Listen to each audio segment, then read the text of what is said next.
Good day, everyone. Thought I'd go ahead and provide a video update here since I'm almost at the 6-month mark for this Reef Aquarium. I'm happy with the progress and I've had some ups and downs along the way, but overall it's been a great learning opportunity. I always like to video the tank after a nice cleaning of the glass and a water change. Water change was done yesterday, about 20% of the water volume. And I was doing a little bit of testing with the alkalinity. The tank seems to be pretty stable on its own at about 7.7. It actually got down to 7.5 degrees of hardness. I went ahead and tested the fresh mixed salt water to see what kind of alkalinity that has out of the box. And I mix reef crystals and also use HD marine mix, a ratio of about 1 to 4. I just like to blend the salts to try to bring the best trace elements here into the tank. And that freshly mixed batch of salt was at 11.6 DKH. So, and after sitting for about, for a little while, it looks like it dropped down to 11.4. I figured there was some precipitation in the mixing bin.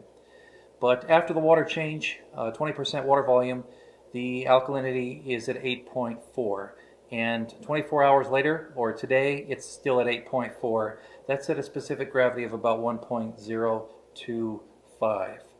So that's what you have there for the statistics. I'm testing the calcium and magnesium and phosphate using the Salifert test kits, and seems like calcium and magnesium are way high, but after using a HANA checker for the alkalinity, there's no way that human error can be accounted for here with these other color comparison drop tests. So I don't know. I'll see how it looks here. But anyway, just an update here with the tank. The clowns have been brought in from the quarantine tank. These are two Ocellaris clowns. They don't stop swimming. Even when they're sleeping, they're swimming. These guys just don't stop swimming. You can see them skittering around. I've also brought in my watchman goby. It's down below here in the foreground. Seems to be happy. He hides out in the back. He went nuts initially and ended up in the overflow. I had to net him out, and he seems like he's got his few little spots he likes. Right now he seems like he's happy to be out in the open. You see a big vacancy here in the center. I had my xenia island there, and it certainly is growing like a weed. So I actually moved that around the other side of the tank, and I brought the clam down. It seems like the clam released its grip from this little rocky section here. A little concerned if it's not injured, and it seems like it never fully opens. I've had problems with those damn vermeted snails, and I've seen a few around the base of the mantle. It will open up partially, but not fully. And clams have this biaxial organ where it emits threads that will attach or anchor it to wherever it's connected in the bottom of the ocean or the aquarium. And it seems like it had released those. So I'm hoping that biaxial organ isn't damaged. We'll see how it does here. Keep an eye on it. What else do we have here? Let's see. I moved a few things around, actually. Coming up here, let's go ahead and scroll up a little bit here. You see the cleaner shrimp at their stations. This little encrusting montipora, right here. This guy, oh, there we go, okay. I moved him over. Seems like he's encrusting over the frag plug pretty well. I've got polyp extension, but it was around the edge of the tank where I just don't think it was getting enough light. So I moved it here to see how it does, trying to make sure I keep a fair distance between it and the hydnophora. This guy, I call him the green hairy beast, can be very toxic to other corals, so I'm giving him some space to grow. So I'm hoping that this montipora will encrust and add some texture to the overall rockwork. Otherwise, I've got the frog spawn over here on the left side. Let me come around the side of the tank. And I'm just wondering if it just doesn't get enough flow here. I might move it. There's nothing like watching the relaxing flow of tentacles of a frog spawn under a good current, and it just doesn't seem like it's getting that over here.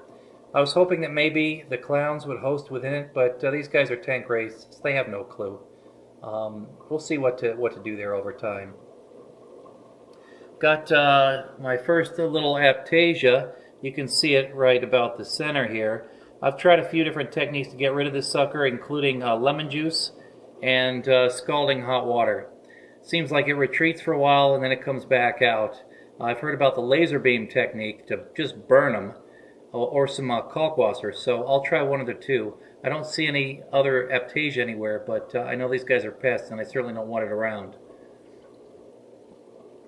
Got my panape bird's nest here. It seems to be doing well. There's the cleaner shrimp crawling up the acro. Okay, but this bird's nest is doing well. I really like the colors. You know, very fluorescent green, the pink tips. It seems to be doing pretty good overall. Let's see here, Ursula, call this my button coral or cinerina. She actually looks like she kind of split the bottom.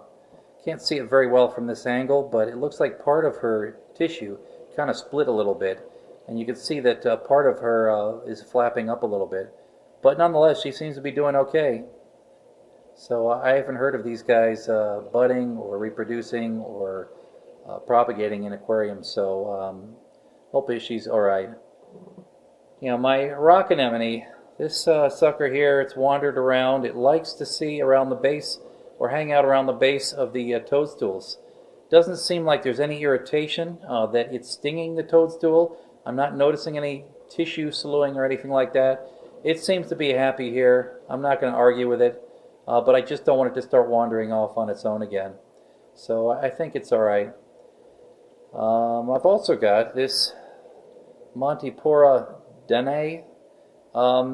Interesting little frag here. I just moved it up. This is an encrusting coral, and I'm hoping that it's going to do well at its new location. Wherever there's new growth, it kind of plates outward, and you see a nice purple edge to it. So I'm hoping this is going to do well.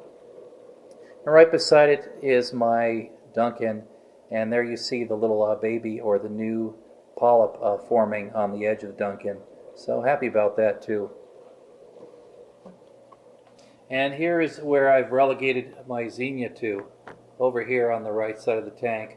Just want to keep it away from any rocks. I don't want it to grow or spread. It's certainly grown a lot, and I'll still occasionally have to remove some bubble algae from the plate that it's on. And here's a view from the side of the leather toadstool, and it seems like they all have kind of split apart. They seem like they form like a U shape, and then the U, or the lower part of the U, gets thinner, and then they separate out into individual little heads. So I've got 5 of these guys now. I'm curious to see what it decides to do next.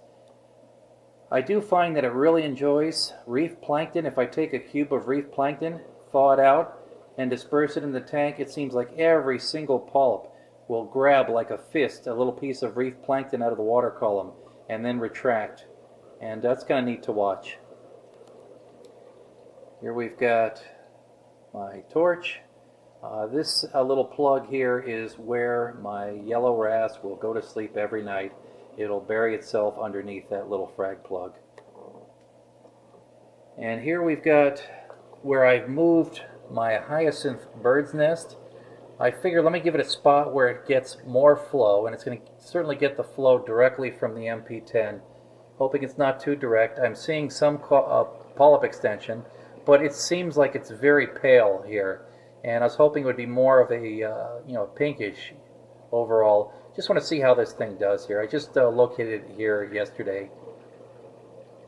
And here we've got the green star polyp. It's getting a good blast here from the pump, and you can actually see how it's kind of branching out. It leads out some, looks like almost like runners, where it'll branch out and form new little polyps. Seems like it's been happy here ever since I've placed it here towards the top, closer to the light, and I think it adds a nice little grassy hilltop to the top of that bit of rock.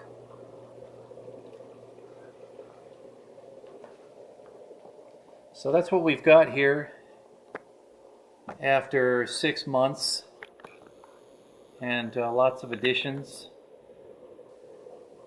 I've got other fish I'm working on, going through quarantine right now. I actually had an ick outbreak and had to go through the copper treatment, which was a little too rough on some of the fish in the tank. But I certainly don't want to expose anything here to the display tank. I'm happy how this tank is doing. It's nice to see that the wrasse actually has some pals swimming around, and they all seem to keep to themselves and not really bother each other very much at all. So I'm glad I was able to share this video. Thanks for watching, and looking forward to plotting additional progress over time with additional videos. Thank you.